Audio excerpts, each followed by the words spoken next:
never sleeps, pal.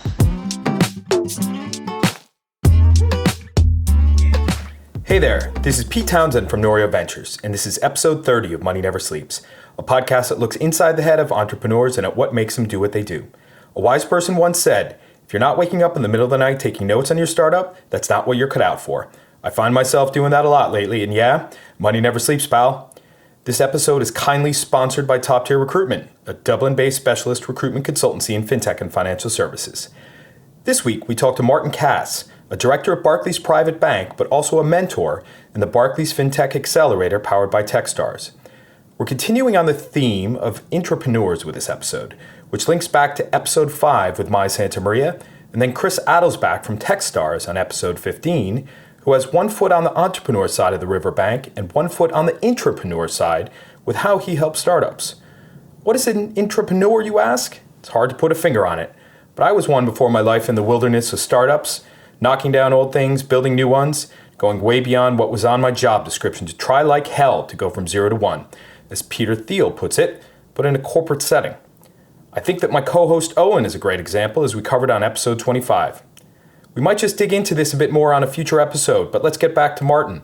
He's hell-bent on helping Irish fintech startups get a leg up through the programs that Barclays sponsor. We could use a few more people like Martin within the financial institutions in Ireland. Both Owen and I have tons of respect for Martin, even though he and Owen took a few swings at each other in the past. Listen in to hear all about it. Here we go again. Welcome to the 30th episode of Money Never Sleeps. We're here in the Bank of Ireland Innovation Lab on Camden Street in Dublin. I'm Pete Townsend. And I'm Owen Fitzgerald. And we're here with Martin Cass, a director at Barclays here in Ireland. Welcome to the show, Martin. Hi guys, thanks for having me. Our pleasure, and it's great to have a listener on the show. Yeah, an avid listener, yeah. Hopefully you're not going to be the last one that we have on the show. No pressure. No pressure at all. We've known each other for a little while. I think we met at some point earlier this year through some of the things I was doing with 11FS. And I think you're a listener to their podcast. Good podcast. Yeah. They're awesome. One of the first things we talked about was kind of your work with Techstars and the mentorship programs that you guys run and how you get involved with that. Maybe just for our listeners, tell us some of your backstory with how things kind of changed for you over the course of the last 10 years or so with your career experience. Yeah. So my background is in wealth management and private banking for the last 20 years, and I joined Barclays about 7 years ago. And in a way, there was something entrepreneurial about it because the business was quite new at the time, at least the private bank was. So there was a kind of a blank sheet of paper for me to build my business within the business. And I guess what happened over the couple of years following that was that I saw what was going on in the Irish ecosystem, the technology ecosystem in particular, with obviously the large tech companies have multinationals have presence here, EMEA headquarters in many cases, and there's a lot of banks. I think 17 of the world's top 20 banks have a presence here also. So there was this nascent fintech ecosystem that had kind of spawned up out of that from people who had worked in one or other or both of those areas and were setting up their own business. And it's always been an area that's been of interest to me since I was a kid. Computers and technology generally. I can get into that later on, maybe in some of the other questions. But I saw what was happening. I thought it was very exciting. And from a business perspective, clearly as a wealth manager, there was an opportunity there potentially with as some of those companies grew, to look after them if they had exits. But what I realised was there was actually a huge opportunity to give back and to work with those companies from a very early stage. And Barclays had a number of those initiatives that they had begun to roll out internationally that people in Ireland really weren't aware of. So, specifically what we call RISE, which is our innovation brand comprising workspaces in 5 different locations around the world: London, New York, Mumbai, Tel Aviv and Vilnius. And in 3 of those locations, we run an accelerator program in conjunction with Techstars, as you mentioned. So that was launched in 2014, and I was tuned into it from the very start. And seeing what was happening on the ground here in Ireland, the good fintech companies that were coming up, and the program that Barclays had launched, I thought, well, look, there's a way of bringing these together for the benefit of both. In the earlier, obviously, you can support those companies on their journey when they're only starting out, helping them with their scaling. When they do succeed, then obviously you potentially have a client for the business for life. I also felt, from a Barclays perspective, obviously like most banks, disruption of our business, for most incumbents is an issue. Obviously with Rise and the Accelerator, we were embracing that and, looking to partner with those companies. And I thought, there was a great way of harnessing the innovation that those Irish companies were bringing that into the business in Barclays. So, in a nutshell, it's about identifying and helping those Irish companies access what Barclays can give in terms of supports, and then harnessing that within Barclays and, helping improve our business processes, etc. Okay, I get it. That's interesting. So there is that long-term play there. How do you balance that long-term play in terms of the corporate side of things? And obviously, someone does a big exit, you want to manage, their pot that they get for them, right? And that's the whole point. And do it here from Ireland for those Irish startups. But then, as you said as well, there's kind of that, that pay it forward element, or pay it back first, then pay it forward, of actually getting involved and delivering value to how these businesses are moving from one month to the next, right? How do you balance between those two? Yes, long-term view, long-term commercial, and kind of short to medium term being helpful. I suppose the way I look at it is, if you, it is a long-term game. It is very much the business of building long-term relationships, and to actually make those commercial relationships, whether you're dealing with startups or anyone else, that can take 5 to 10 years. I mean, some of your other guests who have founded their own business and they're dealing with banks on the procurement side, know how slow a grind that can be. 18 months is quick. To actually get a commercial decision and contract signed. So, that's just kind of the nature of things generally, albeit, to your point, you're dealing with very early stage companies. So like, this is a 5-year plus play at least when you're talking about them directly. However, by actually working with them, and what I discovered quite early on was it's a very small and tight network and ecosystem in the tech entrepreneur space in Ireland, and particularly in the fintech area. By actually being seen to support some of those very early stage companies, I've had introductions and referrals to other people who are maybe further along their journey, so that if they have those exits, I'm not calling them cold. So it may well be I'm helping those earlier stage companies, but I'm able to access some of those later stage companies who maybe are at the point where they need some guidance around M&A advice, or for selling their business. The other way I look at it as well, I mean, this is all kind of a partnership and collaboration approach. There's not just the startups and Barclays in it. I have existing clients who maybe come from more traditional backgrounds, or are maybe that bit older, where they have a lot of time on their hands and they've been in business, they've been entrepreneurs themselves. They have capital that maybe they want to invest in startups. They might want to do some mentoring. And, it's a good way to differentiate me and our business in terms of being able to make those connections. So it has benefits there too. Okay. But from your own point of view, I'm guessing a lot of it is your own personal interest in entrepreneurship and working with these kind of companies, and it's a natural fit then into what you're doing from a work point of view. Very much so. I mean, it's a passion of mine, and it wouldn't work otherwise, because in Ireland, the bank has a particular presence in corporate banking and in private banking. In places like the UK, there's a retail network, and there's a sort of a wider way in which these opportunities can filter. I mean, this is an initiative really in Ireland that I suppose I came up with myself, because I do have that passion for the area. Where did that come from? You mentioned some love for computers as a kid before. Yeah, I mean, if I go way back, I actually go back to primary school. It was quite forward looking of Holly Park Boys National School at the time. But I could think back to being about, I suppose, 10 years old, maybe in 4th class, and we did computers. As an extracurricular activity. Yeah. We did computers. I did too. I remember that. Yeah. Now I guess maybe the mistake I made was not continuing with that. So dabbled a little bit in those early days. kind of into secondary school, actually it continued with a little bit on the gaming side, and then into kind of my Commodore Amiga days. You know, if any of you had Commodore Amigas, they were a great computer, and it was all about a little bit of gaming and a little bit of music. So my kind of dream career, after I realised I'd never make it playing for Manchester United,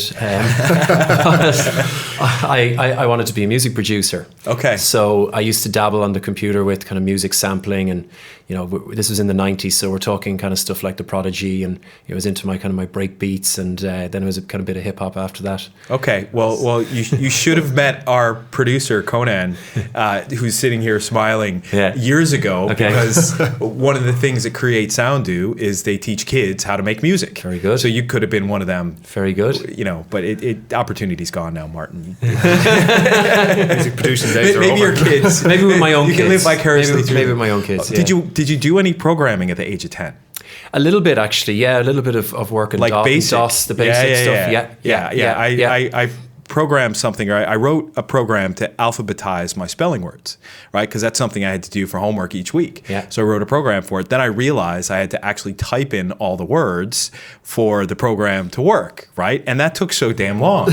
Just because a 10-year-old hunting and pecking at the keyboard just takes forever. Yeah. So I stopped doing that.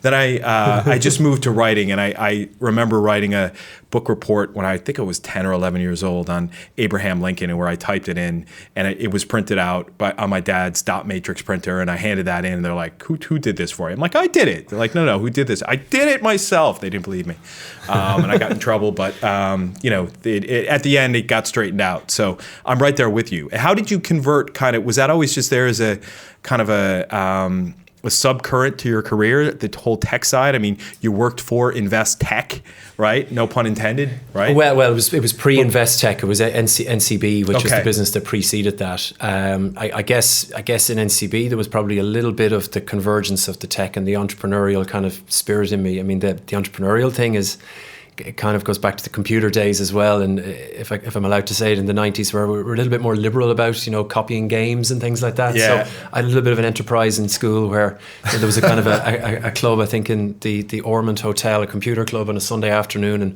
we'd sort of sell the games then during the week in school. So a lot of these things are all kind of converging. The two subjects tend to converge a bit.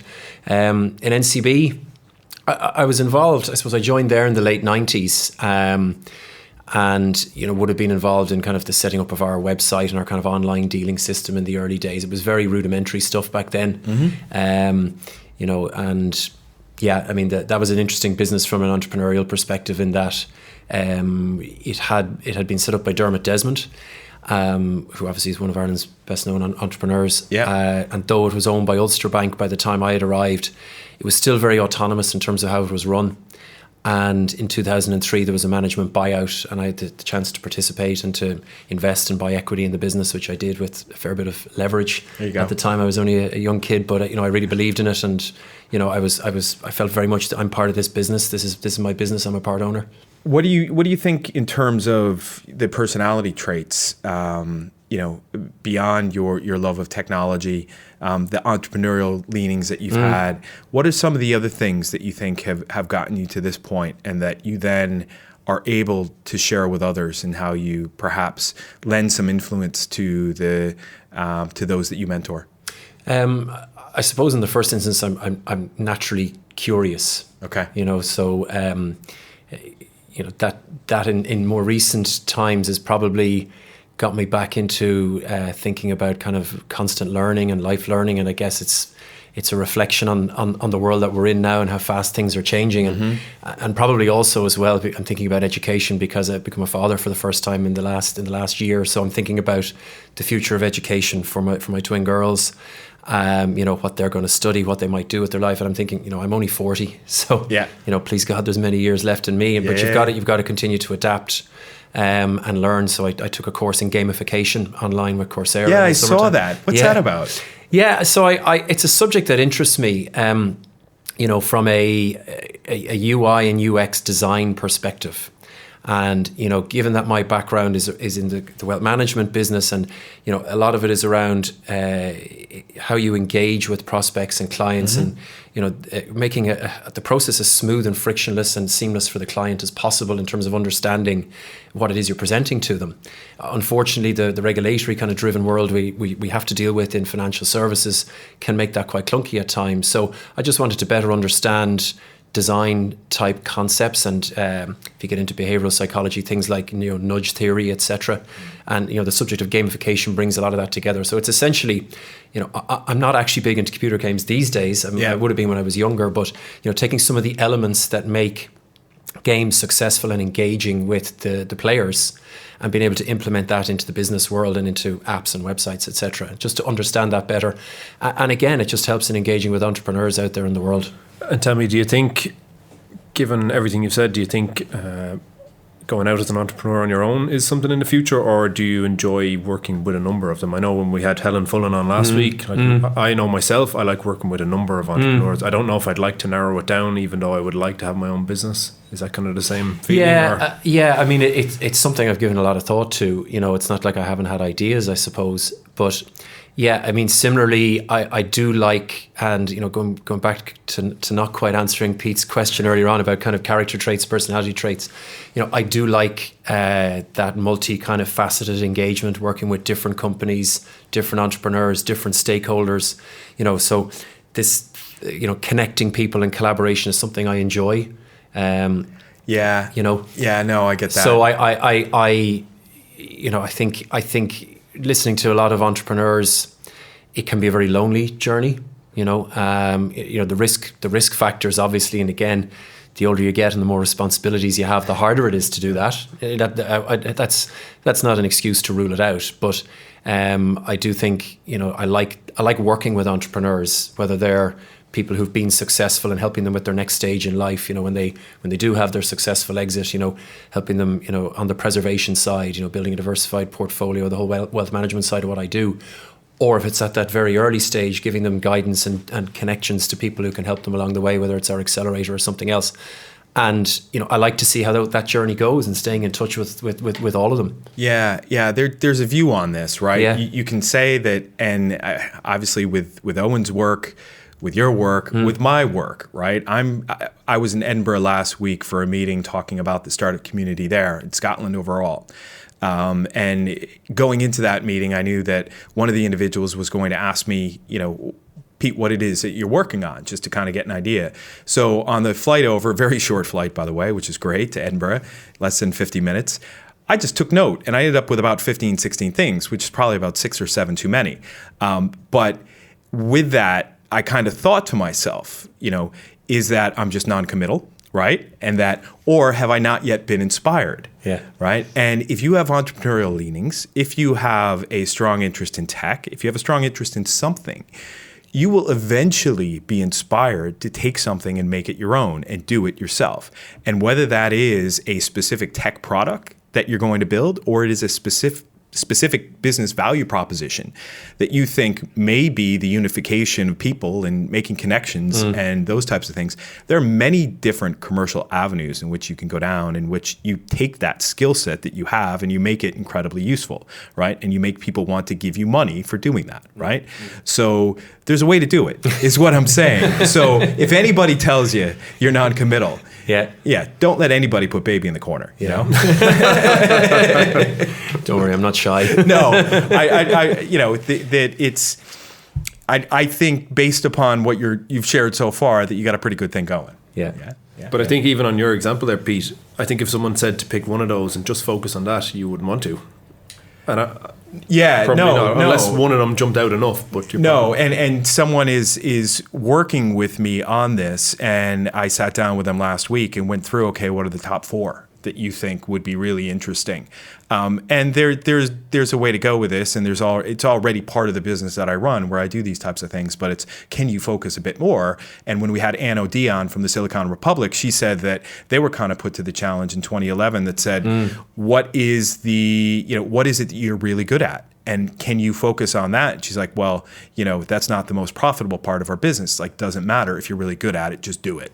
Yeah. Right. So, I think it sounds like you're probably exploring and thinking about a few different things right now on what that might look like for you down the road. Yeah, I mean, it's it's kind of 4 or 5 years, on this particular path, I guess. So like that's not really that long, and I've already kind of tweaked and harnessed it a bit in terms of the approach. So it's still very much about the accelerator, and the word has very much got out in Ireland. And I suppose, I realised that there was something working when we had our kickoff event, which I call the Entrepreneur's Journey, going back 4 years ago, and we had 80 people along to the Dean, and we had everyone right across the ecosystem: entrepreneurs, VCs, startups, corporates, individual angel investors, etc. And I could just see the interest.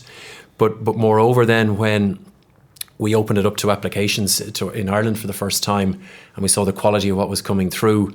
And since, and it's just got better every year, we've only been 4 years at it, and we've had an Irish company in the top 20 for 10 spaces each time out of 700 applications to the London programme, which is the most popular one with the Irish people, because naturally it's a kind of an easy jump off point to go from Ireland over to the UK.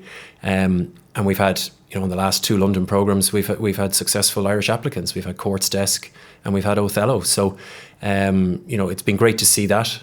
As I say, it is evolving just generally then in terms of how I feel I can add value as those companies develop. So, introductions to other parts of Barclays that are relevant along the way, and, some of my kind of intrapreneurship type work, I guess, in terms of me doing more work internally around how we actually continue to innovate. So, being part of our private bank innovation forum, for example, which I would be along with management and technology people. It's good to have people from the business there as well, to have all those different voices at the table. And changing tack slightly, but coming back to something you mentioned earlier about, I suppose, the responsibilities as you're getting older, and more importantly, as your kids are getting older. I think my wife asked me something the other day about my legacy, or when you're looking back and the things you've been involved in. And I suppose with my own kids getting older, it's about, well, like, what do I want them to think of me in terms of work? They know I go off to work every day, but is that it? Yeah. So I suppose, do those type of things come into play then? Definitely. Has that changed in the past year now, as opposed to what you think of the future for even yourself and the stuff you want to work on, and then the... Yeah, I mean, I suppose two aspects to that. I mean, something that would have already been there, I guess, and maybe it's sort of sharpened the focus on that is, looking to the interest in fintech. It's not just a sort of an interest going back to the old computers days or whatever, but looking at society and trying to harness innovation for the betterment of it from the point of view of financial well-being and inclusion. And it would be nice to be able to tell my daughters when they grow up that what I do is able to help in doing that in some way. That'd be nice for them to see. I think there's also, on that point, and leading into my second thing, education. I think there is a big education deficit just generally in society around finance, the basics. It's not there really in the schooling system. So, the education and the future of work and the future of education is something that, as I mentioned earlier on, has really come into thinking with me in the last year. I suppose one of my kind of biggest kind of inspirations, or someone in business that I would admire the most, is probably Jack Ma in that regard. Obviously all that he's done with Alibaba and Ant Financial and Alipay and all of that. I mean, I just think the guy is a genius, and I think who knows what that company will do in the future. I mean, he's just stepping down, isn't he? I know. Well, he is, but I mean, he's going to be there, I think, as the kind of the brains trust still behind it all. But I viewed I think it's about an hour long and it's worth checking out, but there's a video that you can get on YouTube from Davos, I think last year, where he's talking about the future of work and education. And it's absolutely superb. He's you've seen it on. Yeah, very good. So and like the whole concept of obviously AI and machine learning and robots and automation, etc. in the future, and what is the future for all of us, and how do we adapt to that? And he puts it very simply, where he says, try not to be competing with the stuff that computers will just outpower you on. So just raw assessment and data analytics type power, but the stuff that makes us human, like creativity, empathy, teamwork. And they're the important skills of the future, sort of thing. They're the skills that have always been there with as human beings, and are not going to change, because computers just can't do that stuff. So, what's your career advice for your twin daughters?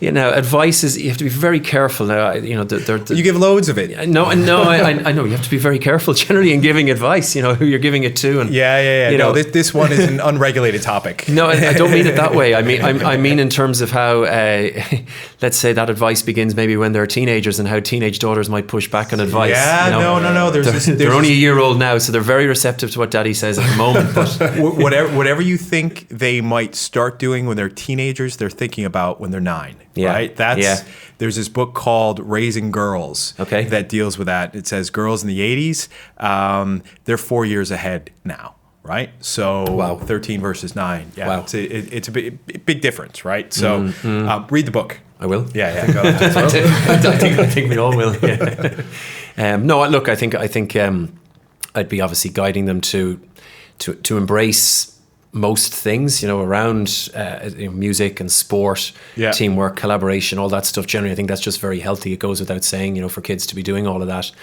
and try and find where their passion and what they're actually interested in, and pursue it, but always with the idea in mind that the world is kind of ever changing. I mean, I don't think people talk about the professions. And my wife is a chartered accountant, and those professions get spoken about as being under threat, in the same way as banking does, I guess.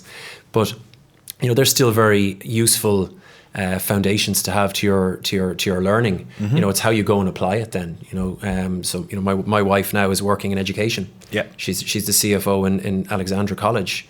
So, she's moved on from being a chartered accountant and working in practice and working in the finance industry. We met in NCB, to now working in the education sector. So, you can still take those professions, and it's how you apply them really that matters. Yeah, there's something about having kids that kind of raises the altruism notch a bit in terms of what you do on a day-to-day basis, so right? Make the world a better place. We're all big softies.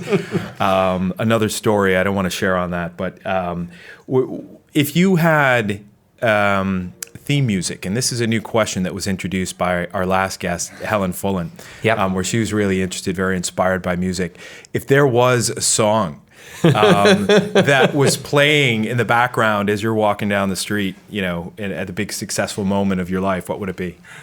It's a big successful moment in my life. Well, I can think of 2 songs which I guess I'm associated with, but they don't necessarily tie into what you were saying there. I know this is a new question, but you might have to work on it. What's your theme music? Yeah. Well, I suppose there was one song that it was the song I might sing if I was called upon at a party to sing, and that was One by U2. Oh, so that's one of my party pieces. Yeah.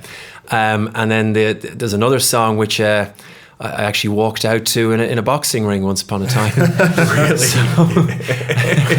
Are we at that point? Well, we're at that point. We're heading there. You might as well throw that question out. On that point, Martin, tell us something people wouldn't expect to know about you.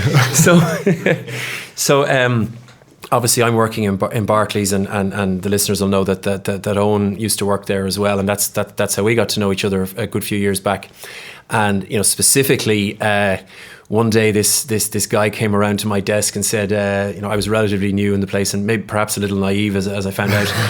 He said, look, there's this white collar boxing thing going on up in the National Stadium, and there's a good bunch of us doing it. We'll have 6 or 8 of us, training on Tuesdays and Thursday nights, and there's a fight at the end of it. There's an option. I said, oh yeah, that sounds great. Yeah, look, sign me up. So I rocked up there anyway on the first night, and sure enough, Owen was there, and me. And that was kind of it. That's it. That was kind of it. So, people don't necessarily know me, bar a few friends who saw me fight at the end. But we did 10 weeks training, and then up in Club 92, which many of our Dublin listeners will know for different reasons, up around Leopardstown Racecourse. And it's closing, isn't it? It is closing. Yeah. But it's a sad day. we had it on a Friday night, I think it was. There were 8 fights at the end. After all our training, we had to pair up with somebody that was a sort of a similar height and weight. And the thing I'm thankful for is that Owen and I didn't fight each other, because it would have actually matched up. We're about the same height, we're about the same weight, and thankfully the coach said, look, that's good, but we don't recommend that colleagues square up to each other, because that can have repercussions. So that was the wise thing. But yeah, so we had to pick our theme tunes, and I bounced out to Eni Kamosi, Here Come the Hotstepper. There you go. Owen, what was your music? Mine was what's it called? It's in it's a really popular Irish song in like Boston. It's the fighting. It's the Shipping drop Up kick. to Boston. It's the drop kick Murphys. Yes. Yeah. Love that tune. Yeah. So, Jonathan Papelbon, the closer for the Red Sox in the 2007, he used to come out to that music. There you Great go. tune. And he embarrassed himself by doing tried to do Irish step dancing on the duck boat parade going through the city of Boston afterwards, after they won the Do you World remember Series. what name? You remember how to come up with a boxing name?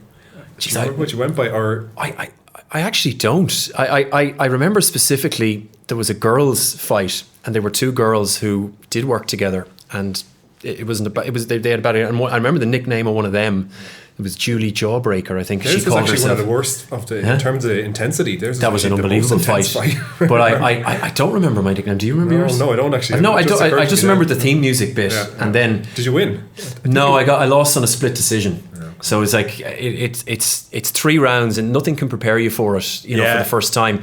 Even all the training and the sparring and the getting hit in the face or whatever. As Mike Tyson says, everyone has a plan until they get hit in the face. But the training goes out the window. Training goes out the window wildly. Yeah, in the because ring. it's gesticulating. I was used to being the tall guy who could keep someone at arm's length and just do the jabs or whatever. And I didn't actually know the guy I was fighting at all until we rocked up, and I realised he was 10 years younger than me and a couple of inches taller.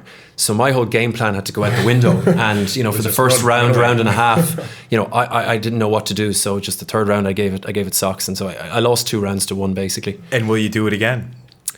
No, it was definitely on my bucket list. Okay. And that's 6 years ago now, and I can look back at 40 and as a dad and all the rest of it and say, I really wanted to do it because it's very much something that's in my family, in the blood, the whole boxing thing. My grandfather was actually an Irish amateur boxing champion in 1940. He had a junior heavyweight, and in the same year he was runner-up at cruiserweight. So he fought at 2 different weights in the same year, and he was a winner and runner-up in 1940. So it's kind of in the genes a bit. So I wanted to give it a go. And I'm glad I did it, so it's kind of box ticked. But I'd love to do the training again. The training is. Love to do the training again. I'd recommend it to anyone. I've never been fitter. Okay. But I've had my fair share of punches in the face now. All right. Actually, so that was my second time doing it, and I lost both fights. So I definitely won't be going again. Third time lucky? No. All right. Well, I think that wraps it up for us for today. Martin, thank you for coming on the show. We really appreciate it. Some really cool stories there. Thanks, guys. Really enjoyed Thanks. it. So that wraps things up for this episode, but don't leave us just yet. We'd like to thank Martin for opening up his mind for the 30th episode of Money Never Sleeps, a podcast brought to you by Norio Ventures and Owen Fitzgerald, and sponsored by Top Tier Recruitment. You can find out more about Martin by following him on Twitter at MartinLCass or on LinkedIn. If you like what you heard today, please subscribe to Money Never Sleeps on transistor.fm, iTunes, Spotify, or on your favorite online media channel and leave us a review. We love the feedback. You can now access all of the Money Never Sleeps episodes through a link on the podcast page on the Norio Ventures website, which is norioventures.com. If you're an entrepreneur with a story to tell anywhere in the world, drop us a line using the contact form on the Norio Ventures website. Besides this podcast, we help founders build their ventures. So check out norioventures.com to learn more and get in touch. Finally, we'd like to thank Conan Brophy from Create Sound for recording and editing this podcast. And thanks to the Bank of Ireland Innovation Lab for hosting us and for helping to support Irish startups. Till next time, thanks for listening. See ya! Money never sleeps, pal.